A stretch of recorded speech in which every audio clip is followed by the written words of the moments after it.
Hello students, आज हम अपनी 10th क्लास का फर्स्ट चैप्टर शुरू करते हैं जिसका नाम है केमिकल रिएक्शंस एंड इक्वेशंस। अब ये केमिस्ट्री का हमारा फर्स्ट चैप्टर है, तो इसको हम अभी फर्स्ट शुरू से शुरू करेंगे। जैसे कि केमिकल रिएक्शन है हमारे पास, हमने दो तरीके के प्रोसेस पढ़े थे, केमिकल और फिजिकल, तो ये जस्ट केमिस्ट्री से रिलेट कर रहा है पूरे का पूरा। जैसे फर्स्ट टॉपिक है हमारा केमिकल रिएक्शन, कि ये केमिकल रिएक्शन होता क्या है। It is a process in which one or more substance form new substance। Means मतलब क्या है इसका, कि हमने दो या दो से ज़्यादा आपस में मिक्स किए हैं या फिर उनके मिलने से हमें एक नया सब्सटेंस मिलेगा, उसको बोलते हैं chemical reactions. It can not be reversed by any physical method. और एक बार आपकी जो केमिकल इक्वेशन हो गई, आप उसको किसी भी फिजिकल मेथड से अलग नहीं कर सकते। जैसे अगर हम एग्जांपल दें हम इसका, जैसे 2H2 plus O2 gives rise to 2H2O। मतलब हमने हाइड्रोजन के मॉलिक्यूल्स को ऑक्सीजन के साथ मिक्स किया है तो हमारे पास वाटर मॉलिक्यूल बन जाता है। तो आप इसको किसी भी फिजिकल मेथड से अलग नहीं कर सकते। फिर तो इसके लिए अगर आप फिजिकल मेथड की, कौन कौन से फिजिकल मेथड आ जाएंगे, मैग्नेटिज्म, किसी मैग्नेट का इस्तेमाल करके आप उनको अलग कर रहे हैं। फिल्ट्रेशन, एक फिल्टर पेपर का इस्तेमाल करके आप उसको छान के अलग नहीं कर सकते। डिस्टिलेशन, आप चार्जों के मूव के कारण उसको अलग नहीं कर सकते। एवोपरेशन, उनको उड़ने की वजह से उनको अलग नहीं कर सकते। अब केमिकल रिएक्शन, हमें कैसे पता चलेगा कि केमिकल रिएक्शन हुई है। केमिकल रिएक्शन होने के लिए या तो चेंज ऑफ स्टेट होगा, मतलब आपने सॉलिड को और लिक्विड को मिक्स किया है तो आपके पास मिक्सचर बन गया है। चेंज इन कलर, या फिर जो आपके पास बना है उसका कलर चेंज हो जाएगा दोनों का। चेंज इन टेम्परेचर, उनका टेम्परेचर बढ़ गया है। इवोल्यूशन ऑफ गैस, या उनसे किसी तरीके की गैस निकल रही है, इससे पता चलता है कि हमारा केमिकल रिएक्शन हुई है। अब इसको आगे देखने के लिए आपके अगली स्लाइड में चलते हैं। आगे देखिए कि ये केमिकल इक्वेशन होता क्या है, क्योंकि इस चैप्टर का नाम है केमिकल रिएक्शन एंड इक्वेशन। अब ये केमिकल इक्वेशन क्या होता है, कि ये केमिकल रिएक्शन है जिसके जरिए हम इस केमिकल इक्वेशन को रिप्रेजेंट कर सकते हैं। मतलब क्या है इसका, जैसे कुछ अगर आपने कोई भी चीज़ देखी है, जैसे एग्जाम्पल के लिए आप देखें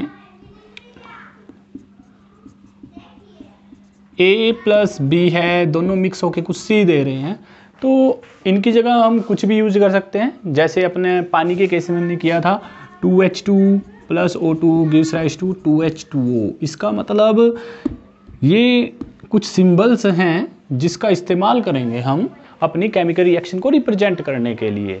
it involves symbols of substance of reactant and product. इसके अंदर दो टर्म्स होती हैं हमारे पास जो हम अभी बता देंगे आपको। जैसे कि जो भी इस एरो के लेफ्ट हैंड साइड होगा वो रिएक्टेंट है, और जो राइट हैंड साइड में होगा वो प्रोडक्ट है। तो ये हमारा रिएक्टेंट है और ये हमारा प्रोडक्ट है। सॉरी। और फिजिकल स्टेट मीन्स आपको इसके साथ साथ इसकी फिजिकल स्टेट भी मेंशन करनी पड़ेगी। जैसे फिजिकल स्टेट मतलब जैसे आपने पढ़ा था, क्या क्या पढ़ा था, सॉलिड। अगर हमारे पास जो यूज़ हो रहा है मटेरियल वो सॉलिड है तो आप S इस्तेमाल करेंगे। अगर लिक्विड है तो आप L इस्तेमाल करेंगे। अगर गैस है तो आप G यूज़ करेंगे। और अगर एक्वस है तो आप AQ लिखेंगे इसके साथ। एक्वस क्या होता है, it is a solution in which water is a solvent. मतलब अगर आपने कोई चीज़, जैसे आपने सॉल्यूशन पढ़ा था 9th क्लास में, सॉल्यूशन क्या होता है, सॉल्यूट प्लस सॉल्वेंट। सॉल्यूट कम मात्रा में जिसकी कंसंट्रेशन कम ज़्यादा होती है, सॉल्वेंट ज़्यादा मात्रा में लेकिन उसकी कंसंट्रेशन कम होती है। तो अगर सॉल्वेंट हमारा वाटर है तो वो क्या हो जाएगा, एक्वस सॉल्यूशन हो जाएगा। एग्जाम्पल अगर आप देखें केमिकल इक्वेशन का तो मैग्नीशियम ऑक्साइड, मैग्नीशियम क्या हो सकता है आपका, सॉलिड है, और ये O2 ऑक्सीजन गैस है, तो आपके पास क्या बन गया, 2MgO मैग्नीशियम ऑक्साइड बन गया है। तो एरो से लेफ्ट हैंड साइड उसको बोलेंगे रिएक्टेंट और एरो के राइट हैंड साइड उसको बोलेंगे हम प्रोडक्ट्स। That's it. अगली स्लाइड में चलते हैं। जैसे कि हमने इसके अंदर दो टर्म्स यूज की थी, एक तो थी रिएक्टेंट और दूसरी थी प्रोडक्ट्स। इसके बारे में मैंने आपको बताया था कि ये जो एरो है, जो लेफ्ट हैंड साइड है वो हमारा रिएक्टेंट्स को प्रेजेंट करेगा और जो राइट हैंड साइड है वो हमारा प्रोडक्ट को रिप्रेजेंट करेगा। रिएक्टेंट क्या है? रिएक्टेंट हमारे पास सब्सटेंस हैं, substances which take in part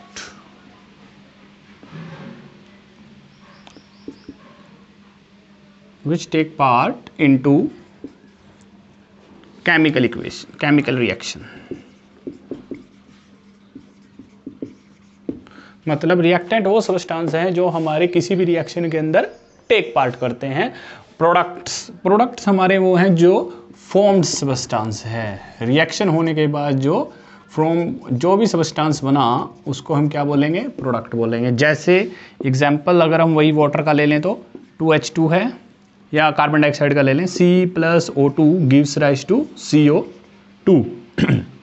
ये भी गैस है? नहीं, ये सॉलिड है, ये आपका गैस है और ये भी गैस है। Carbon plus oxygen gives rise to CO2, carbon dioxide. तो आपके पास ये और ये मिलके बनाते हैं रिएक्टेंट जो आपस में मिक्स हुए हैं, और ये जो लास्ट में बना वो है प्रोडक्ट जो दोनों के मिक्सचर से निकल के आया सामने। अब ये तो कुछ बात हो गई केमिकल इक्वेशंस की। अब इसके अंदर मोस्ट इंपॉर्टेंट टर्म कौन सी है? That is balancing. Balancing of chemical equation, balancing of chemical equations, balancing of equation। अब ये बैलेंसिंग ऑफ इक्वेशन क्या है? जैसे अभी हमने मैग्नीशियम रिबन की रिएक्शन पढ़ी थी कि MgO2 इक्वल टू MgO। अब ये तो है मैग्नीशियम ऑक्साइड और ये क्या है? ऑक्सीजन, और ये क्या है? मैग्नीशियम। अब अगर हम देखें इसको, जब ये ऑक्सीजन के कितने हैं?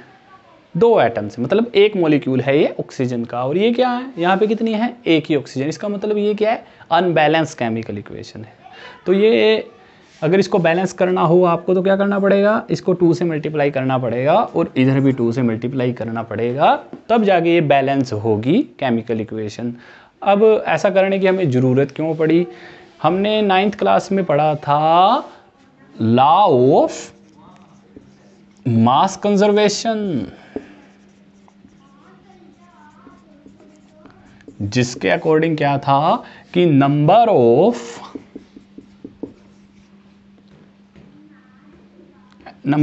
Atoms at reactant must be equal to number of atoms at product। मतलब क्या है कि आप कोई भी केमिकल रिएक्शन करें तो आपके पास ये लॉ सेटिस्फाई होना ही चाहिए। इसके अनुसार क्या है कि जितने नंबर ऑफ एटम हमारे रिएक्टेंट में होंगे उतने ही नंबर ऑफ एटम हमारे प्रोडक्ट में भी होने चाहिए। जैसे अगर हम यहाँ चेक करें तो मैग्नीशियम के कितने हैं? 2, और ऑक्सीजन के कितने हैं? 2। और अगर हम इधर आके देखें प्रोडक्ट के अंदर तो मैग्नीशियम के अंदर कितने हैं? 2, और ऑक्सीजन के कितने हैं? 2। तो अगर ये चीज़ सेटिस्फाई होती है तभी आपकी रिएक्शन ठीक है, अदरवाइज वो रिएक्शन गलत है। तो बैलेंसिंग ऑफ इक्वेशन जरूरी है केमिकल रिएक्शन के अंदर। अब ये करते कैसे हैं तो इसको हम एक एग्जाम्पल लेकर कर लेते हैं।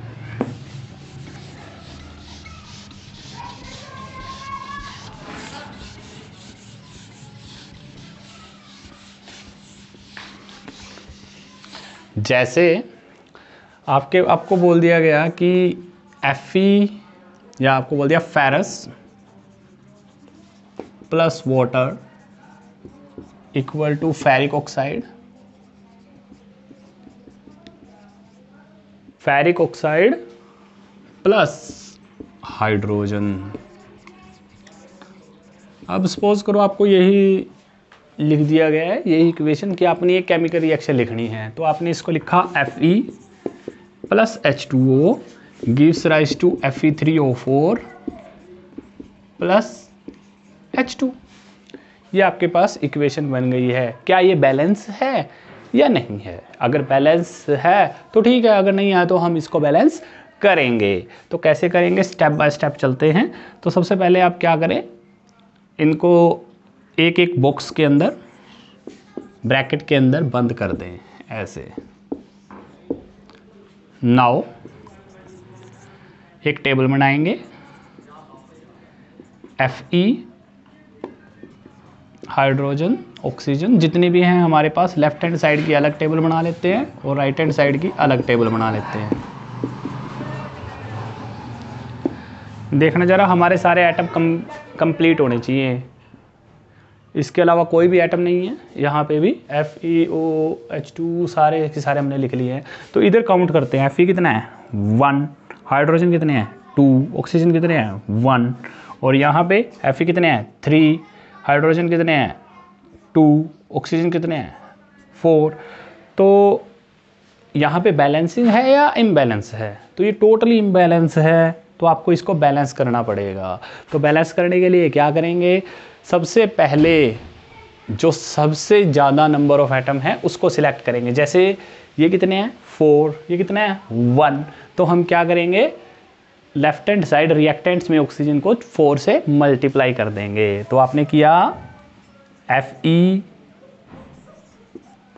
Plus 4H2O gives rise to Fe3O4 plus H2, और इनको भी आप ब्रैकेट में बंद कर दें। ब्रैकेट में बंद करने का मतलब क्या है, ब्रैकेट में बंद करने का मतलब है कि आप अंदर चेंज नहीं कर सकते, जो इसका मल्टीपल है उसको चेंज कर सकते हैं।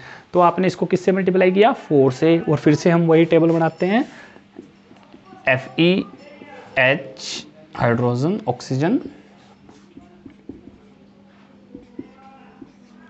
तो यहाँ पे कितने हैं 1, यहाँ पे कितने हैं 4 × 2 8, और ऑक्सीजन कितने हो गए 4, और यहाँ पे कितने हैं 3, और यहाँ पे कितने हैं 4, और ऑक्सीजन के नीचे आएगा 4, और हाइड्रोजन कितने हैं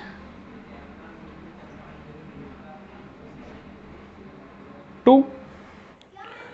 तो आपकी जो इक्वेशन बन गई वो ये बन गई। इसको आप फिर से आगे लिख लें,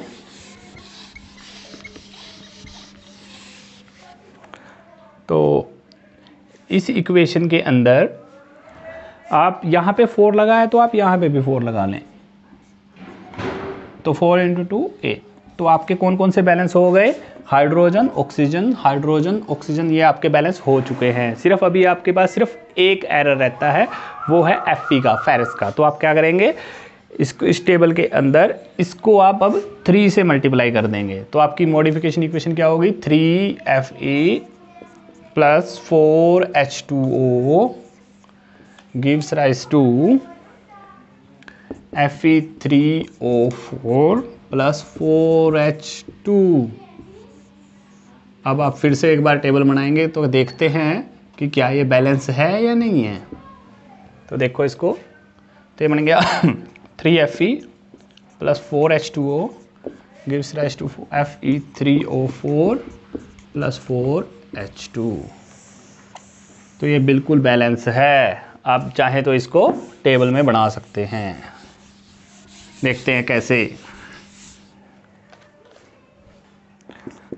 Fe 3 हैं, हाइड्रोजन 8 हैं, ऑक्सीजन 4 हैं। Fe 3 हैं, ऑक्सीजन 4 हैं और हाइड्रोजन 8 है। तो ये बैलेंस्ड है। आप इसको यहाँ तक कर लें। नेक्स्ट हम करेंगे अगली वीडियो में, उसके अंदर हम सीखेंगे कि कितने तरीके की केमिकल इक्वेशंस ट्री के अंदर। And that's it. अगर आपको सही लगे तो लाइक भी कर दें और शेयर भी कर दें। Thank you.